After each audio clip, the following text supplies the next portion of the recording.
Soy Lucía, tengo 28 años, y acabo de entrar en la casa de mi infancia para encontrar a toda mi familia sentada formalmente en la sala, como si estuvieran preparando una intervención.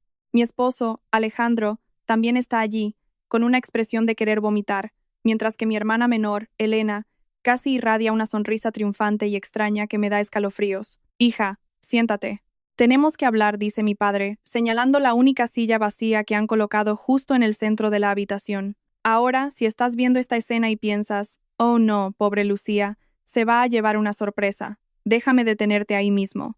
Sé exactamente de qué se trata esto, lo sé desde hace semanas, pero esto es lo que pasa cuando eres la hija responsable durante toda tu vida. La gente suele asumir que eres ingenua en lugar de estratégica. ¿Desde dónde nos ves hoy? Deja tu ubicación en los comentarios abajo, y dale a me gusta y suscríbete si alguna vez te has sentido subestimada por tu propia familia. Definitivamente querrás seguir lo que sucede a continuación. En realidad, al crecer, Elena y yo éramos como las dos caras de una moneda desequilibrada. Yo era la que siempre sacaba notas perfectas, trabajaba extra para ayudar a la familia y nunca causaba problemas. Elena, en cambio, era la pequeña, la creativa, un espíritu libre que siempre asumía que nunca se equivocaba, incluso cuando lo hacía todo mal. Cuando Elena reprobó matemáticas en el instituto, le di clases particulares durante 3 meses hasta que aprobó. Cuando destrozó el coche de mi padre a los 17 años, le presté mis ahorros para ayudar a pagar el deducible del seguro. Cuando necesitó una balista para su apartamento porque su historial crediticio era terrible, ¿adivinen quién dio un paso adelante? Exacto, Santa Lucía, la santa patrona de resolver los desastres ajenos. Pero Elena nunca lo vio como ayuda. Ella lo veía como si yo estuviera presumiendo, siendo la hija perfecta para hacerla quedar mal. Irónicamente, nunca fui la favorita de mis padres. Ese título pertenecía a su preciosa hija menor. Yo solo era la persona confiable, lo que en mi familia significa ser la persona dada por sentada. Siempre seguía el mismo guión. Elena causaba el caos, yo lo resolvía, y luego, de alguna manera, yo me convertía en la villana por hacerla sentir inferior. Según la lógica familiar, mi éxito era en realidad otra forma de ser cruel con mi hermana. Avancemos hasta el año pasado, cuando me casé con Alejandro. Alejandro era dulce, trabajador, dirigía una pequeña gestoría contable y conducía un SEAT bastante estable. No era en absoluto el tipo de hombre que solía gustarle a Elena. A ella solían gustarle los artistas, los músicos chicos malos que salían bien en las fotos pero no podían mantener un empleo. Pero todo cambió en nuestra boda. Sorprendí a Elena, mirando fijamente a Alejandro, durante nuestro primer baile con una expresión extraña que nunca le había visto. No era felicidad por su hermana, ni su aburrimiento habitual en los eventos familiares, sino algo más codicioso. Esa debería haber sido mi primera señal de advertencia. Pero ya sabes lo que dicen. A toro pasado, todos somos valientes. Lo que pasa con Elena es que nunca ha querido nada que sea suyo. Solo quiere lo que pertenece a los demás. Mis juguetes de niña, mis amigos del instituto, mis novios de la universidad. Por suerte, esa relación no funcionó porque él resultó ser un fracaso total. Pero Alejandro era diferente. Alejandro me pertenecía de una manera muy importante. Nos conocimos en una cafetería donde yo estaba corrigiendo exámenes. En ese momento yo enseñaba en primaria y él estaba revisando expedientes de clientes. Me habló sobre la pila de ejercicios de matemáticas que estaba corrigiendo. Y, sin saber cómo, estuvimos hablando durante 2 horas sobre todo, desde política educativa hasta su sueño de fundar su propia empresa. Alejandro no era ostentoso ni dramático. Me preparó café cada mañana durante 3 meses antes de finalmente pedirme una cita. Recordaba que me gustaba con 2 cucharadas de azúcar y sin leche. Me escuchaba cuando me quejaba de los padres difíciles y de los recortes presupuestarios. Me hacía sentir valorada por quién era yo, no por lo que podía hacer por él. Cuando lo llevé a casa por primera vez, mis padres quedaron educadamente impresionados. Un hombre responsable, con una carrera estable y que claramente amaba a su hija, cumplía todos los requisitos. Incluso Elena parecía aprobarlo, lo cual me sorprendió porque normalmente encontraba mis elecciones bastante aburridas. Es realmente guapo, dijo ella esa noche mientras lavábamos los platos. Pensé que sería el típico contable aburrido, pero tiene unos ojos azules increíbles. Debí notar cómo dijo la palabra increíbles, como si estuviera tomando notas mentales de sus rasgos para referencia futura. Pero claramente, estaba demasiado ocupada siendo una esposa confiada como para darme cuenta de que mi hermana estaba desnudando a mi marido en su cabeza. Después de casarnos, las cenas familiares se convirtieron en un baile extraño. donde Elena intentaba atraer la atención de Alejandro de forma cada vez más obvia. Nada que pudiera señalar directamente, solo abrazos demasiado largos, cumplidos sobre su camisa, pedirle opinión sobre cosas que nunca antes le habían importado. Alejandro, eres tan bueno gestionando el dinero. ¿Podrías mirar mi presupuesto y decirme qué estoy haciendo mal? Alejandro, necesito la opinión de un hombre sobre el chico con el que estoy saliendo. ¿Qué piensas tú? Lucía y tú tienen mucha suerte de haberse encontrado. Espero encontrar a alguien tan maravilloso como tú algún día. Le mencioné esto a Alejandro una vez, con mucho cuidado, sin querer parecer paranoica o celosa. ¿Crees que Elena se está comportando raro contigo últimamente? Él se rió. Solo está siendo amable. Creo que se alegra de que hayas encontrado a alguien que te trate bien. Y quizás eso era lo que yo quería creer, porque la alternativa que mi hermana estuviera persiguiendo deliberadamente a mi marido era demasiado horrible para pensarla. Pero Elena siempre ha sido una coleccionista de cosas ajenas, y ahora empezaba a darme cuenta de que Alejandro podría ser su próximo objeto. Sin embargo, el verdadero problema ni siquiera era Alejandro. El problema era que mi familia había pasado 28 años enseñándole a Elena que merecía todo lo que quería, y enseñándome a mí que mi trabajo era asegurarme de que lo obtuviera. Eso estaba a punto de convertirse en una lección muy cara para todos ellos. Hace unos 3 meses, empecé a notar pequeños cambios en el comportamiento de Alejandro. Nada drástico, solo sutiles alteraciones que me hacían sentir que algo no estaba bien. Empezó a trabajar hasta tarde con más frecuencia, alegando que las nuevas exigencias de los clientes requerían reuniones nocturnas. Su teléfono, que antes solía dejar despreocupadamente en la encimera de la cocina, ahora siempre estaba a su lado. Cada vez que el teléfono sonaba durante la cena, le echaba un vistazo rápido con una expresión casi culpable antes de ponerlo boca abajo. ¿Todo bien en la oficina?, preguntaba yo, y él asentía demasiado rápido. Solo la temporada alta, ya sabes. Pero yo sabía exactamente cómo funcionaba su trabajo, y no era esa época del año. La gestoría de Alejandro era pequeña, centrada principalmente en negocios locales y declaraciones de la renta individuales. No tenían clientes tan importantes que requirieran consultas de urgencia los fines de semana. Luego estaban las cenas familiares. Elena empezó a faltar con frecuencia, siempre con excusas sobre inauguraciones de galerías de arte o citas con hombres misteriosos que nunca llegaban a presentarse. Pero Alejandro solía recibir mensajes extraños durante la cena que lo hacían sonreír de una manera que no tenía nada que ver con los informes trimestrales. Yo no soy una persona desconfiada por naturaleza. Siempre he sido alguien que confía, quizás demasiado, pero 28 años observando a Elena me han enseñado a reconocer las señales de que está tramando algo. El punto de inflexión llegó cuando decidí hacer algo que nunca había hecho antes. En lugar de limitarme a preocuparme en silencio, decidí investigar. Alejandro había sido bastante descuidado con su rastro digital, no hasta el punto de dejar pruebas obvias, pero lo suficiente como para que alguien que supiera dónde buscar pudiera encontrarlo. Descubrí fragmentos de mensajes borrados que olvidó que se habían guardado en nuestra cuenta de la nube compartida. Mensajes de hacía meses, que comenzaban de forma inocente pero se volvían cada vez más íntimos. Fotos que se enviaban, planes para verse en secreto mientras yo estaba en el trabajo. Esa noche, me senté en el dormitorio mirando las pruebas en la pantalla del portátil, sintiendo algo frío subir por mi estómago. Pero en lugar de la devastación que esperaba, sentí algo completamente distinto: claridad. Por primera vez en mi vida, vi las verdaderas dinámicas de mi familia con una visión perfecta. Elena quería lo que yo tenía. Alejandro era lo suficientemente débil como para dárselo, y mis padres estaban dispuestos a sacrificarme para mantener feliz a su hija favorita. Pero aquí hay algo que ninguno de ellos pensó.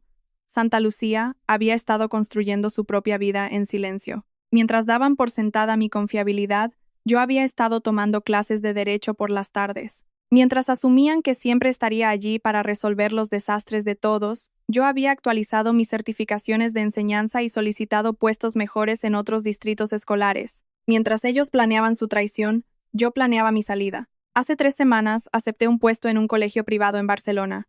El trabajo venía con un aumento salarial significativo, beneficios completos y un bono por contratación. No se lo había dicho a nadie porque quería que fuera una sorpresa para Alejandro. Ahora tenía otros planes para esa información. Lo copié todo.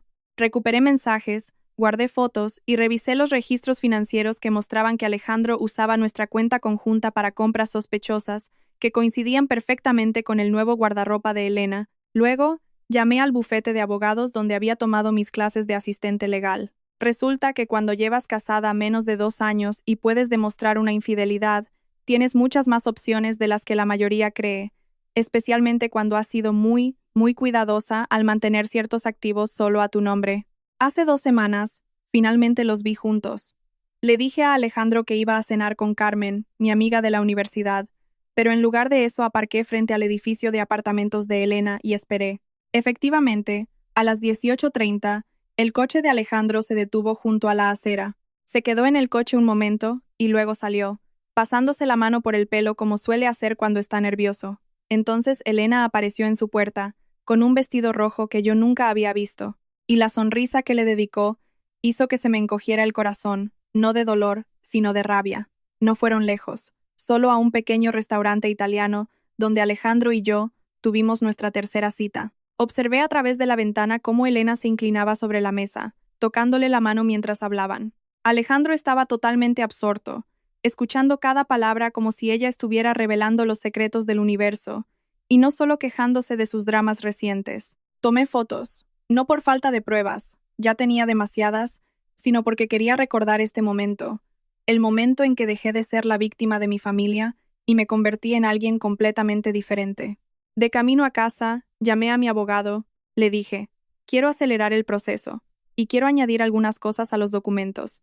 Lo maravilloso de estar casada con un contable es que Alejandro siempre se encargó de las finanzas familiares. Creó las cuentas conjuntas, gestionó las inversiones, manejó todo el papeleo. Estaba tan orgulloso de sus habilidades de planificación financiera que insistió en llevarlo todo él mismo. Lo que Alejandro no se dio cuenta es que estar casado con una profesora de primaria significa estar casado con alguien que lee todo muy, muy detenidamente, especialmente los contratos y documentos legales, todos esos papeles que me pidió que firmara en los últimos 2 años, esos que me explicó que eran solo trámites normales para temas de impuestos. Leí cada palabra, y fui muy selectiva sobre dónde firmaba y qué modificaba antes de hacerlo. Resulta que mi salario de profesora puede ser modesto, pero el seguro de vida que heredé e invertí sabiamente de mi abuela no lo era en absoluto. Fue ese dinero de la herencia el que usé para ayudar a Alejandro a iniciar su gestoría, y según los documentos cuidadosamente redactados, eso me convertía en la socia mayoritaria de su negocio. Alejandro creía que era dueño de su empresa. Elena creía que estaba robándole el marido a alguien. Mi familia creía que seguían tratando con la hija dócil que siempre anteponía la felicidad de los demás. Todos se equivocaban.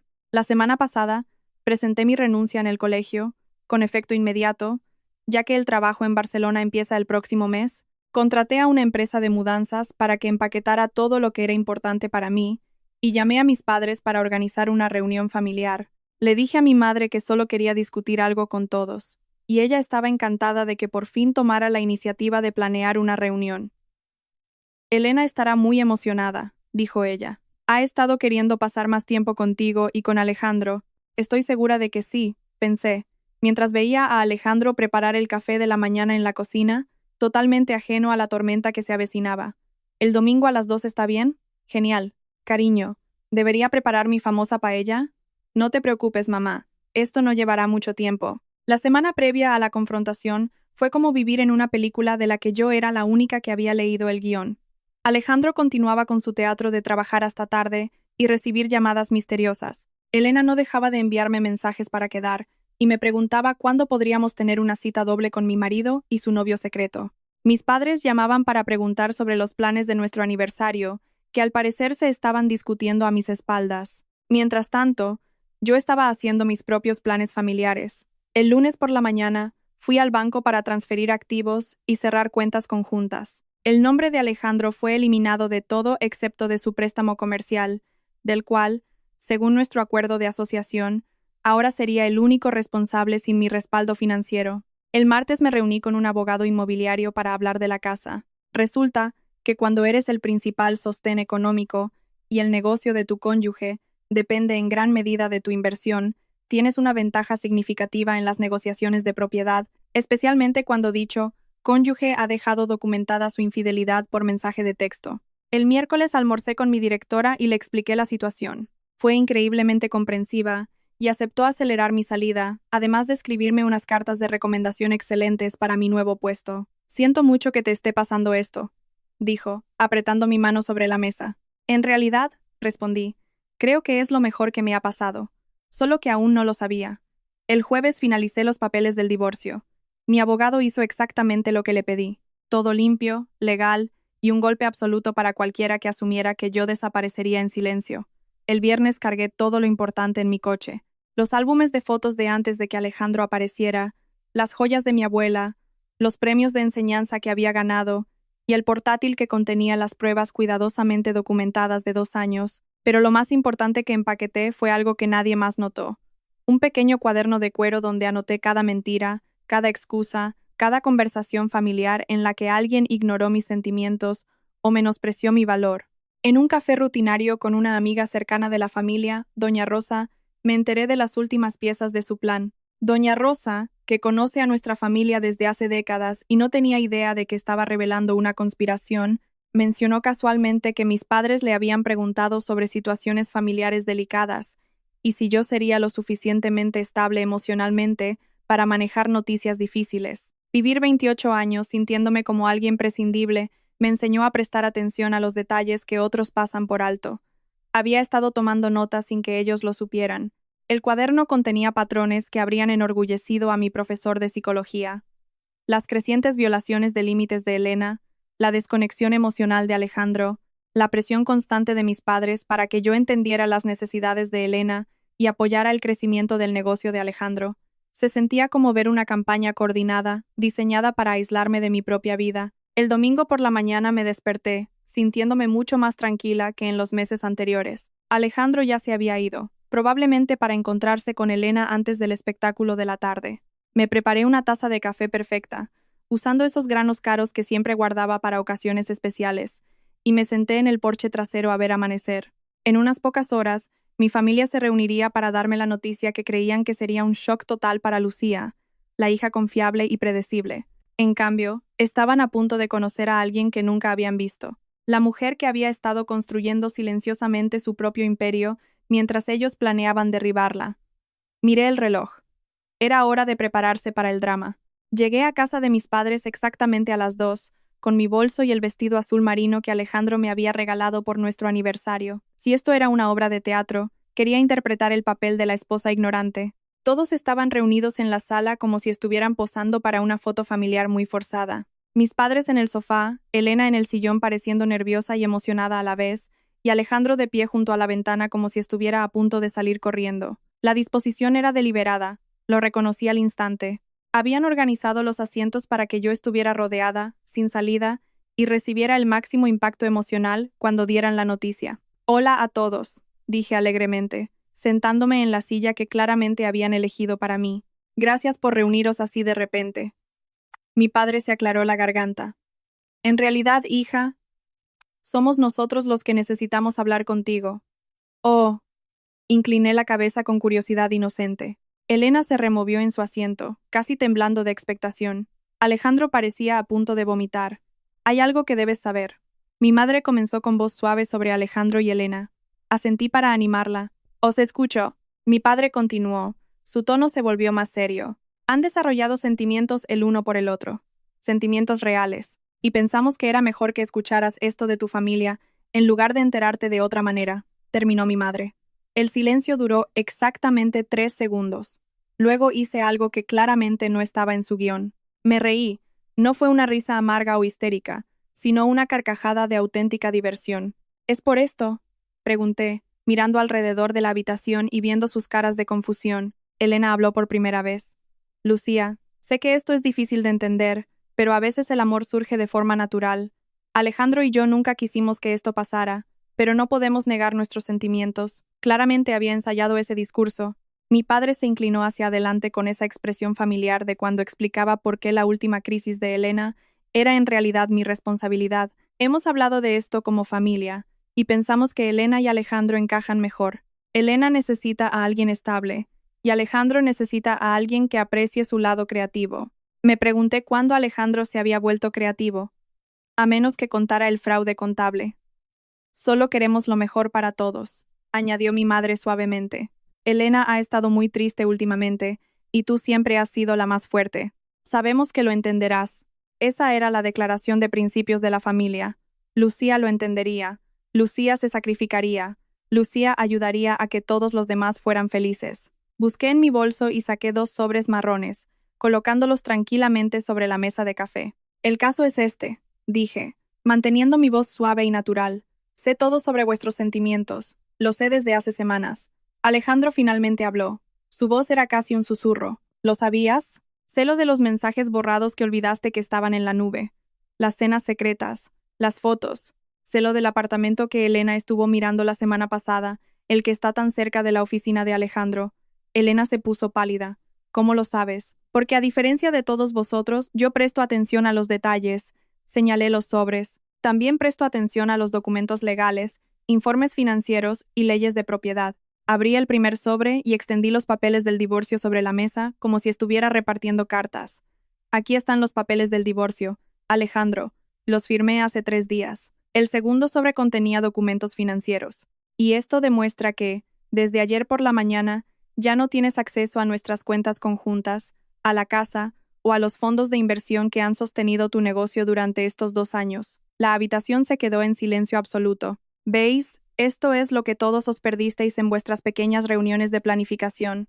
Continué, levantándome y alisándome el vestido. Seguías pensando que yo era la misma persona de siempre, la hija que ayuda, la esposa abnegada, la hermana fácil de manipular. Tomé mi bolso y caminé hacia la puerta. Pero he crecido, y estoy cansada de ser siempre el plan B de todos. Elena finalmente gritó. Lucía, espera. No puedes. ¿No puedo qué, Elena? ¿Tomar el control de mi propia vida? Me detuve en el umbral y miré a mi familia. A mi antigua familia. Por cierto, el mes que viene empiezo un nuevo trabajo en Barcelona. Me voy el viernes. Alejandro, encontrarás mi dirección de contacto en los papeles. Mientras caminaba hacia el coche, podía oír a Elena llorando y a mis padres intentando consolarla, porque Dios no quiera que Elena sufra las consecuencias de sus actos. Alejandro me siguió fuera. Lucía, por favor, tenemos que hablar de esto. Me giré para mirarlo por última vez. No, Alejandro, no tenemos que hacerlo. Tú ya elegiste. Yo también. Me subí al coche y me alejé, dejándolos solos para resolver el desastre que ellos mismos habían creado. Por primera vez en mi vida me elegí a mí misma, y la sensación fue maravillosa. 3 días después ya estaba en mi nuevo apartamento en Barcelona, desempacando mientras el teléfono no dejaba de vibrar con llamadas de números que me negaba a contestar. Desde la ventana de mi salón podía ver el mar Mediterráneo, y sinceramente, era un cambio increíble respecto a mirar la colección de pósteres motivacionales sobre responsabilidad financiera de Alejandro. Este apartamento era un gran descubrimiento. 2 habitaciones, suelos de parqué y una isla de cocina donde podía cocinar cómodamente, en lugar de la cocina estrecha y minimalista de Alejandro. Lo encontré en internet hace 2 meses y pagué el depósito antes de decirle a nadie que me mudaba. Planear con antelación, parece que ese es mi superpoder. El teléfono sonó de nuevo. Esta vez era mi madre, así que decidí contestar. Lucía, gracias a Dios, dijo con voz entrecortada. Tenemos que hablar sobre lo que pasó el domingo. Te fuiste tan de repente, y la pobre Elena no ha dejado de llorar desde entonces. ¿La pobre Elena? Repetí, dejando una caja de libros abierta. ¿En serio? No pareces tú misma, cariño. Tú sueles ser tan comprensiva, tan dispuesta a perdonar. Tu padre piensa que quizás necesitas tiempo para reflexionar, pero Elena está destrozada porque esto está afectando a la relación entre hermanas. Me detuve mientras organizaba la estantería. Mamá, quiero preguntarte algo. En todas estas conversaciones sobre los sentimientos de Elena, ¿alguien ha mencionado los míos? Silencio, porque tengo curiosidad por saber cuándo mi dolor de corazón entrará en la discusión familiar. Lucía, estás exagerando. Ah, ¿sí? Porque tal como yo lo veo, en esta situación, la única persona que parece no tener derecho a sentimientos es la esposa traicionada. ¿Qué crees que pasará ahora? Deja tu predicción en los comentarios abajo. Y no olvides suscribirte si alguna vez has tenido que elegir entre la comodidad de tu familia y tu propia dignidad. En realidad, ya esperaba esta llamada, igual que esperaba los 17 mensajes de Elena, explicando que ella nunca quiso que esto pasara y que esperaba que pudiéramos superar esto juntas como hermanas. Igual que esperaba los mensajes de voz cada vez más desesperados de Alejandro, prometiendo terminar todo con Elena y suplicando una oportunidad para explicarse. Lo que ninguno de ellos esperaba era que yo estuviera a cientos de kilómetros, fuera de su alcance y completamente inmune a sus crisis. ¿Dónde estás?, preguntó mi madre, cambiando de táctica. Tu padre quiere ir a hablar contigo en persona. Seguro que sí, pero eso no va a pasar. Lucía, somos familia, podemos superar esto juntos. ¿Éramos familia cuando todos os sentasteis a planear cómo destruir mi matrimonio? ¿Éramos familia cuando Elena decidió que mi marido parecía un juguete nuevo y divertido? ¿Éramos familia cuando Alejandro me engañaba a mis espaldas durante meses? Otro silencio, esta vez más largo. Finalmente dijo, solo queremos lo mejor para todos. No, mamá, queréis lo más fácil para todos. Hay una diferencia. Colgué y apagué el teléfono. Fuera de la ventana, Barcelona bullía con gente viviendo sus propias vidas, persiguiendo sus propios objetivos, tomando sus propias decisiones. Era refrescante estar rodeada de extraños que no esperaban que sacrificara mi felicidad por su conveniencia. Esa noche hice una videollamada con mis nuevos colegas del colegio privado. Estaban muy emocionados con los métodos de enseñanza innovadores que propuse y pasamos una hora discutiendo el desarrollo del currículo. ¿Cuándo fue la última vez que alguien de mi familia preguntó por mis intereses profesionales? Honestamente, no podía recordarlo. Al final de la semana, Alejandro llegó al extremo de aparecer en lugares donde pensaba que yo podría estar. Para su desgracia, yo estaba en la Costa Brava, disfrutando de un café excelente y explorando pueblos medievales. Mi teléfono tenía 43 llamadas perdidas de él. No había escuchado ninguna. Según las transcripciones de mi teléfono, los mensajes seguían un patrón predecible. Primero, explicaciones de cómo Elena lo había perseguido. Intentó negar que lo que pasó fuera su culpa. Es el pensamiento típico del infiel, hacerse la víctima de sus propias decisiones. Luego vinieron las promesas. Terminaría con Elena de inmediato, iría a terapia, haría cualquier cosa para recuperarme. Incluso se mudaría a Barcelona si yo quería.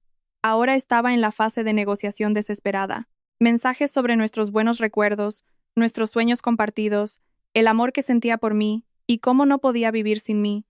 Era tierno lo poco que entendía las consecuencias. Esta mañana probó algo diferente. En lugar de llamarme a mí, llamó al colegio donde yo trabajaba, intentando conseguir mi dirección de envío. Mi antigua directora, a quien aprecio mucho, le dijo que no tenía idea de dónde me había ido. También me llamó para advertirme, y así supe que Alejandro aparentemente se había tomado una semana libre en el trabajo para centrarse en salvar su matrimonio. Es una pena que su matrimonio terminara en el momento en que decidió que mi hermana era más interesante que su esposa. Estaba almorzando en un restaurante frente al mar cuando el teléfono sonó con un número de Barcelona. Aunque sabía que no debía, respondí. Lucía, gracias a Dios. Es Alejandro. Por favor, no cuelgues. Le di un sorbo a mi vino, un albariño excelente, que por copa costaba más de lo que Alejandro solía gastar en una botella entera. ¿De dónde has sacado este número? Contraté a un detective privado. Lucía, tenemos que hablar. Voy a volar allí esta noche. ¡Qué audacia! ¿Contratas a un detective para acosar a tu exmujer? No eres mi exmujer, seguimos casados. Solo hasta que el papeleo termine, lo cual será en unos días porque has sido muy cooperativo firmando todo. Yo no he firmado nada. Me detuve con la copa a mitad de camino. Lo siento, pero no voy a firmar el divorcio. Voy a luchar por esto, Lucía. Voy a luchar por nosotros. En ese momento solté una carcajada, y la pareja de la mesa de al lado me miró con curiosidad. Alejandro, puedes luchar todo lo que quieras. Me has engañado con mi hermana. En España, el divorcio es bastante directo. Pero te quiero. Vaya forma tan especial de demostrar el amor. Elena fue un error. Un gran error. Estaba confundido. Me sentía atraído por la atención y tomé malas decisiones. Pero eso no cambia lo que siento por ti. Le hice una seña al camarero para que me trajera otra copa de vino. Esta conversación requería alcohol. Alejandro, déjame que te explique algo. Cuando decidiste acostarte con mi hermana, no solo me traicionaste a mí, participaste en una conspiración familiar para humillarme, planeaste en secreto cómo darme la noticia, ensayaste discursos sobre cómo el amor no se puede controlar. Él se quedó callado. ¿De verdad pensaste que no me enteraría de las reuniones familiares? ¿De que Elena pedía consejo a mis padres sobre cómo robarle el marido a alguien? ¿De que mi padre investigaba leyes de divorcio para asegurar que Elena no tuviera responsabilidad legal por la infidelidad? ¿Cómo sabes eso? Porque a diferencia de ti, Alejandro, yo me fijo, y a diferencia de Elena, no asumo que todos a mi alrededor son estúpidos. Lo que Alejandro no sabía, lo que ninguno de ellos sabía, es que yo había estado documentándolo todo durante meses.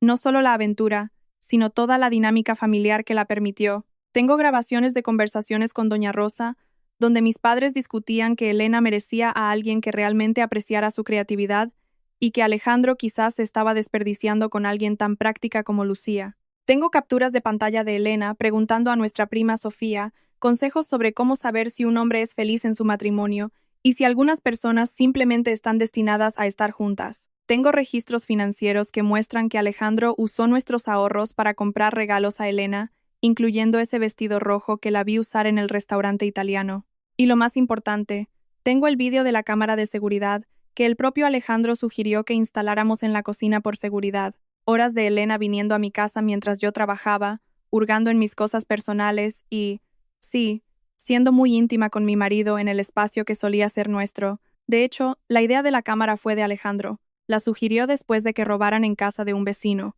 Solo olvidó que las cámaras de seguridad graban a todo el mundo, incluidos los maridos infieles y sus cómplices. Actualmente, Elena se está dando cuenta de que conseguir lo que quieres no es exactamente el cuento de hadas que imaginó. Según las llamadas cada vez más urgentes de mi madre, que empecé a escuchar solo por entretenimiento, Elena esperaba heredar mi vida sin problemas. Imaginaba cenas románticas en mi casa, dormir en mi cama, jugar a la familia con Alejandro mientras todos celebraban su gran historia de amor. En cambio, Alejandro se ha quedado sin nada. Verás, Elena nunca se molestó en preguntar por nuestra situación financiera. Asumió que porque Alejandro tenía una gestoría, debía ser rico. No sabía que su negocio dependía enteramente del capital que yo heredé de mi abuela. Tampoco sabía que yo había ido retirando ese apoyo gradualmente durante el último mes, transfiriendo activos y cerrando cuentas, mientras Alejandro estaba demasiado ocupado con su aventura para darse cuenta. La casa está a mi nombre, gracias a un contrato prematrimonial muy bien redactado que Alejandro firmó sin leer detenidamente. Pensarías que un contable sería más cuidadoso con los papeles financieros, pero claramente el amor lo distrajo. Las cuotas del coche se cargan automáticamente a una cuenta que ya no existe. El préstamo del negocio es ahora responsabilidad personal de Alejandro, sin avalista y sin mi respaldo económico. Elena pensó que le había tocado la lotería. En cambio, se encontró con un exmarido infiel, un negocio al borde de la quiebra y una montaña de deudas. Mi teléfono vibró con un mensaje de mi prima Sofía, que me mantiene al tanto de los dramas familiares. Elena va a volver a vivir con tus padres. Alejandro lleva 3 días durmiendo en su sofá.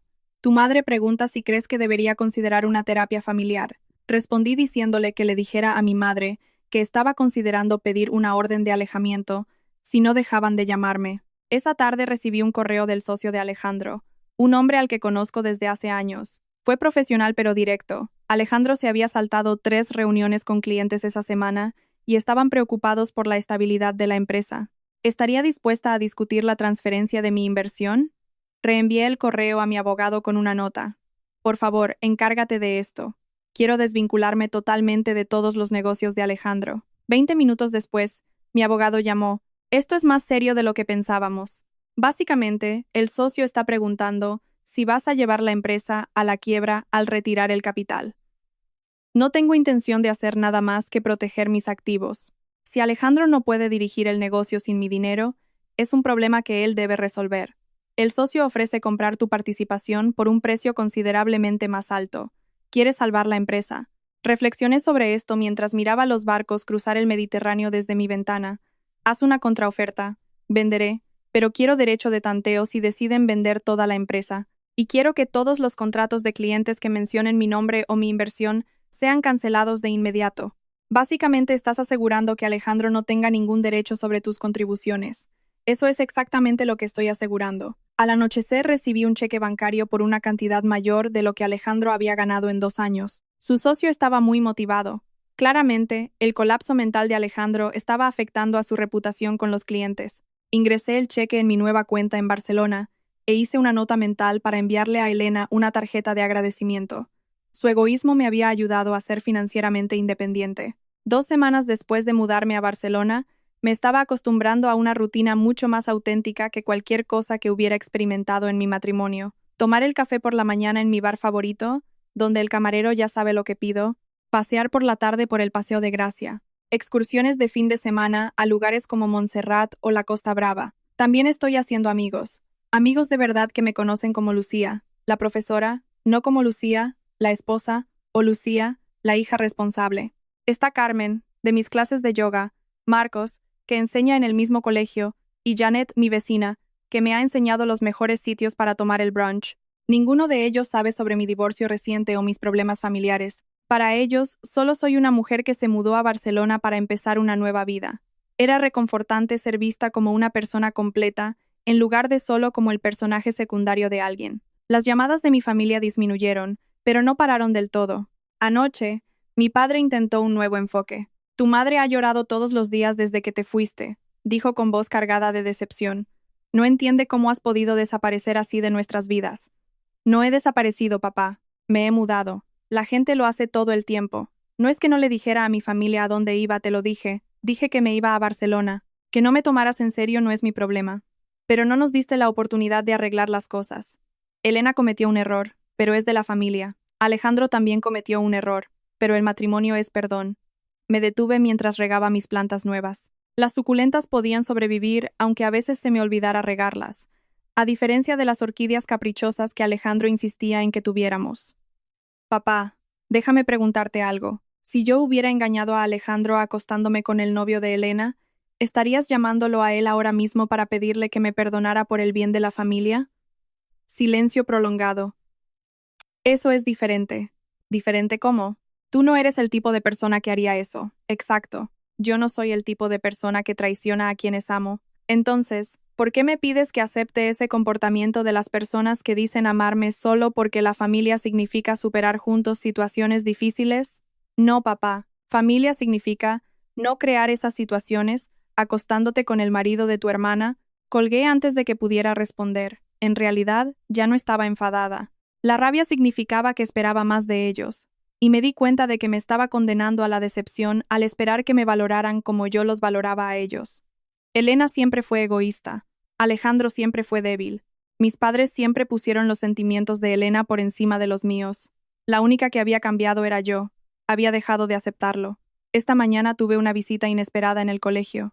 Alejandro, con aspecto demacrado y desesperado, de alguna manera convenció a la administración de que era mi marido y necesitaba verme con urgencia. No puedes esconderte de mí para siempre, dijo cuando llegué al vestíbulo. No me escondo. Estoy viviendo. Hay una diferencia. Te he estado ignorando durante semanas. Algunos lo llaman una costumbre. Miró alrededor del vestíbulo, observando las obras de arte y el mobiliario moderno de mi nuevo lugar de trabajo. Este es un buen colegio, mucho mejor que donde enseñabas antes. Sí, lo es. Resulta que cuando dejas de aceptar las migajas que otros te dan, llegan mejores oportunidades. He conducido 6 horas para llegar aquí, Lucía. Al menos deberías escucharme. Miré mi reloj. Tienes 5 minutos. He terminado completamente con Elena. Me he mudado de casa de tus padres. Estoy yendo a terapia. Haré lo que sea necesario para demostrarte que realmente quiero arreglar esto. Alejandro, no puedes arreglar esto. Esto no es un problema que deba resolverse. Fue tu elección. Elegiste a Elena sobre mí. Elegiste la mentira sobre la honestidad. Elegiste participar en mi humillación. No hay vuelta atrás para esas decisiones. ¿Pero te quiero? No, no me quieres. ¿Quieres la imagen de mí, la esposa que hacía tu vida conveniente, la que apoyaba tu negocio, la que nunca cuestionaba tus decisiones? Pero la verdadera yo, la mujer con sus propios pensamientos, sentimientos y límites, nunca te molestaste en conocerla. El guardia de seguridad se acercaba. Claramente, mi voz alzada había llamado la atención. Si me quieres, dije en voz baja, firma los papeles del divorcio y déjame seguir con mi vida. Por primera vez desde que empezó todo este lío, Alejandro pareció entender finalmente que hablaba en serio. ¿Y si no puedo dejarte ir?, preguntó. Entonces te darás cuenta de que lo que no puedes soltar es algo que, para empezar, nunca te perteneció. La confrontación final ocurrió 3 semanas después, y no fue con Alejandro. Elena apareció de sorpresa en mi apartamento un sábado por la mañana, habiendo convencido de alguna manera a Sofía, nuestra prima que siempre fue cercana a Elena y parecía tenerle cierta lealtad ciega, para que le diera mi dirección. Abrí la puerta y la encontré allí, pareciendo más pequeña y menos segura que nunca. Tenemos que hablar, dijo tajante. Estuve a punto de cerrarle la puerta, pero la curiosidad ganó. Pasa. Entró en mi salón e inmediatamente rompió a llorar. No eran las lágrimas dramáticas para llamar la atención que dominaba de niña, sino sollozos de auténtico agotamiento. Lo he arruinado todo, dijo, hundiéndose en mi sofá. Alejandro, nuestra familia, tu vida, lo he destruido todo. Me serví café y no le ofrecí. Sí, lo hiciste. Pensé que si tenía lo que tú tenías, finalmente me sentiría lo suficientemente bien. Pero con Alejandro no fue así. Ya no era el hombre que yo creía que era cuando estaba contigo. ¿A qué te refieres? Es débil, Lucía. Es dependiente. Y no deja de hablar de cuánto te extraña. No me quiere a mí. Te quiere a ti de vuelta. Y me aceptó a mí porque yo era lo más cercano que podía tener de ti. Me senté frente a ella, observando su rostro. ¿Y eso cómo te hace sentir? como una estúpida. Como si hubiera perdido la relación con mi hermana por un hombre que ni siquiera me quería realmente. Por un segundo, casi sentí lástima por ella. Casi, pero luego recordé 28 años de este mismo patrón. Elena causaba el caos, sufría las consecuencias y esperaba que yo lo arreglara. Elena, ¿puedo preguntarte algo? ¿Cuándo decidiste que querías a Alejandro? Se limpió la nariz con la manga. En tu boda. Al verte bailar con él, al ver lo feliz que eras. Yo quería eso. Quería que alguien me mirara como él te miraba a ti. Así que decidiste quitármelo. Pensé que estaba enamorada de él. Me convencí de que era el destino o algo romántico así. Pero no era amor, era envidia. Asintió con tristeza. Siempre te he tenido envidia. Tus notas, tu éxito. Lo orgullosos que estaban nuestros padres de tus logros. Incluso cuando me mimaban a mí, sabía que era diferente. Tú te habías ganado su respeto. Yo solo tenía su condescendencia. Esta era la conversación más honesta que Elena y yo habíamos tenido jamás. Así que cuando me casé, y parecía genuinamente feliz por primera vez en años, no pudiste soportarlo. Lo odiaba. Odiaba que tuvieras lo que yo quería, y odiaba que te lo merecieras más que yo. Me eché hacia atrás en la silla, asimilando esta confesión. Elena, ¿entiendes que Alejandro nunca fue el verdadero premio? ¿A qué te refieres? El premio era la vida que yo misma me había construido, el respeto que me gané en mi trabajo, la seguridad financiera que creé con planes cuidadosos y las habilidades personales que desarrollé siendo una persona decente. Alejandro solo era Alejandro, un hombre que resultó estar en esas circunstancias. No lo entiendo. No puedes robarle la felicidad a otra persona, Elena. Solo puedes robarle los símbolos de su felicidad, y esos símbolos no valen nada sin la base que los construyó. Miró alrededor de mi apartamento. La vista, los muebles bonitos, las pruebas de una vida plena. Pareces feliz aquí. Soy más feliz de lo que he sido en años, porque finalmente dejé de esperar a que otros decidieran lo que merezco. Nos quedamos en silencio unos minutos, mientras Elena seguía llorando en silencio. ¿Hay alguna posibilidad de que me perdones? Preguntó finalmente. Pensé seriamente en la pregunta. No lo sé. Pero Elena, incluso si pudiera perdonarte, no creo que pueda volver a confiar en ti nunca más. Y sin confianza, ¿qué relación tenemos? Así que esto es todo. Nunca volveremos a ser hermanas. En realidad, nunca fuimos hermanas, Elena. Solo fuimos dos personas que crecieron en la misma casa. Las hermanas se protegen. Las hermanas celebran los éxitos de la otra. Las hermanas no destruyen deliberadamente la vida de la otra. Se levantó para irse, con una expresión de derrota que me habría conmovido hace meses. Pero entonces dijo en la puerta: de todas formas, estoy orgullosa de ti. Por primera vez en tu vida te elegiste a ti misma antes que los sentimientos de los demás. Siempre pensé que eras débil, pero dejarnos a todos requirió más fuerza de la que yo tendré jamás. Después de que se fuera, me senté en el balcón mirando el mar y pensando en el perdón. Quizás algún día perdone a Elena, a Alejandro y a mis padres. Pero el perdón será por mi bien, no por el de ellos. Y eso no significa dejarlos volver a mi vida. Algunos puentes nacieron para ser quemados. 6 meses después, me estaba preparando para mi primera Navidad en Barcelona. En lugar de conducir a casa de mis padres para lidiar con dramas familiares y andar con pies de plomo con los sentimientos de todos, iba a organizar una cena para la familia que yo había elegido. Carmen, Marcos, Janet y otros amigos que me habían apoyado más en estos 6 meses que mis parientes de sangre en 28 años. El teléfono sonó mientras preparaba la cena. Era un número de Madrid. Normalmente dejaría que sonara, pero algo me impulsó a contestar. Lucía, soy Sofía. La voz de mi prima sonaba dudosa, algo raro en ella. Hola Sofía, ¿todo bien? Quería ponerte al día sobre la familia. Sé que no les coges el teléfono, pero pensé que debías saberlo. Dejé de cortar verduras. Te escucho. El socio de Alejandro compró toda su parte el mes pasado. Parece que Alejandro no era de fiar para mantener a los clientes. Ahora trabaja para otro. El sueldo es mucho menor, y Elena se ha mudado a Málaga. Está trabajando en una galería de arte allí y tratando de encontrarse a sí misma. Según tu madre, rompieron hace meses. ¿Cómo están tus padres? Sofía suspiró. Mal. No dejan de hablar de cómo han perdido a sus 2 hijas y que no entienden qué pasó. Tu madre me pidió que te llamara. ¿Quieres saber si volverás a casa por Navidad? Miré alrededor de mi apartamento, la vida que había construido desde cero. Vi las pruebas de decisiones tomadas por mi propia felicidad y no por la conveniencia de otros. Dile a mi madre que ya tengo planes. Voy a pasar la Navidad con gente que realmente valora mi presencia. Tu madre ha llorado mucho. Lucía, te echa de menos. Entonces debería haber pensado en eso antes de ayudar a planear mi humillación. Al colgar me di cuenta de algo profundo. Ya no me sentía culpable por su tristeza. Sus sentimientos ya no eran mi responsabilidad. Esa noche, durante la cena, Janet levantó su copa de vino. Por las segundas oportunidades y los nuevos comienzos, por elegirse a una misma, añadió Carmen, y por descubrir que eres más fuerte de lo que imaginabas, intervino Marcos. Brindamos y sentí algo que nunca antes había experimentado, una satisfacción plena con mis propias decisiones. Después, mientras mis amigos ayudaban a recoger, Carmen preguntó, ¿te arrepientes de algo? ¿De dejar a toda tu familia? Reflexioné mientras metía los platos en el lavavajillas. No, me arrepiento de haber tardado tanto en darme cuenta de que merecía algo mejor, pero irme fue la mejor decisión que he tomado en mi vida. ¿Qué le dirías a alguien en una situación similar? Que no eres responsable de la felicidad de los demás a costa de la tuya.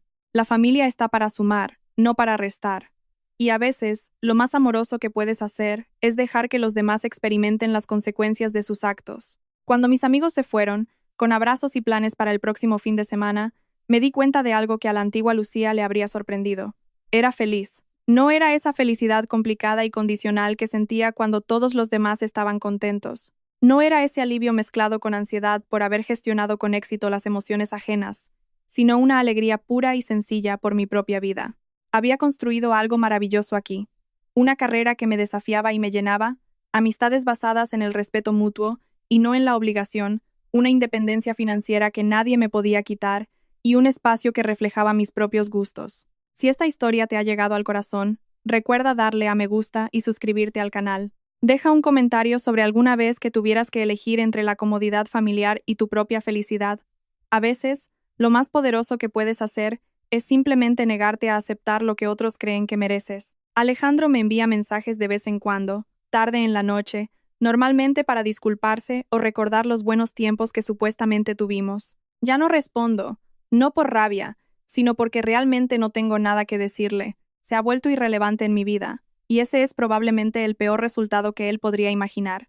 Elena me envió una tarjeta de cumpleaños el mes pasado. Dentro escribió, sé que probablemente no quieras saber de mí, pero quiero que sepas que irte fue lo mejor que te pudo pasar. Te ves más feliz en las fotos que nos enseña Sofía, de lo que nunca estuviste intentando hacernos felices a nosotros. Tenía razón, intenté hacerlos felices durante 28 años. Ahora me estoy haciendo feliz a mí misma, y la diferencia es asombrosa. A veces la gente me pregunta si me siento sola sin mi familia cerca. La verdad es que me sentía más sola cuando estaba con ellos que ahora. Estar rodeada de gente que no te valora es mucho más aislante que estar sola y conocer tu propio valor. Nunca pensé que sería la mujer que dejaría todo lo conocido para empezar de cero, pero claro, tampoco pensé que sería la mujer que documentaría silenciosamente meses de traición mientras preparaba un contraataque perfecto. Resulta que nunca fui la persona pasiva y fácil de manipular que ellos creían. Solo era alguien que aún no se había dado cuenta de que su propia felicidad también era importante. Ahora lo sé. Y ese conocimiento me ha liberado de formas que nunca imaginé cuando intentaba ganar amor de personas que nunca me lo darían. Soy Lucía. Tengo 28 años. Y por primera vez en mi vida, soy exactamente la persona que quiero ser.